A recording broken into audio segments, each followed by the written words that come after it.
என்ன ஒரு நறுமணம், என்ன ஒரு நறுமணம்! இஞ்சி, வெள்ளைப்பூடு, கறி மசாலா எல்லாமே போட்டு வாசனை சும்மா குபுகுபுன்னு வருது.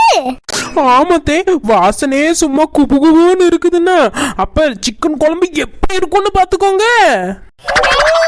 ரொம்ப தேங்க்ஸ் அண்ணி. ஒரு நாள் நீங்க வாயார பாராட்ட மாட்டீங்க, ஆனா இன்னைக்கு நீங்க பாராட்டுறீங்கன்னா எனக்கு ரொம்ப சந்தோஷமா இருக்கு. ரொம்ப நாளா உங்க வாயால பாராட்டு வாங்கணும்னு ஆசைப்பட்டேன். அந்த ஆசை இன்னைக்கு நிறைவேறிட்டே அண்ணி. அண்ணி, அதே மாதிரி நான் இன்னைக்கு ஒன்னும் சிக்கன் குழம்பு வைக்கல. இந்த பாருங்க, வெறும் காலிஃப்ளவர் கிரேவி தான் வச்சிருக்கேன். அதுவே உங்களுக்கு அப்படி வாசனை அடிக்குதா? சரி இருங்க அண்ணி, நான் போய் சோறு மட்டும் போட்டு கொண்டுட்டு வரேன். அட பாவி நாத்தனாரே, நினப்புத்தே பொழப்பு கெடுத்துச்சான். அந்த மாதிரில இருக்குது கதை. நாங்க சாப்பிடணும்னு ஆசையா இருக்குன்னு சொன்னது, அப்புறம் வாசனை குபுகுபுன்னு வருதுன்னு சொன்னது பக்கத்து வீட்டு சிக்கன் குழம்பு.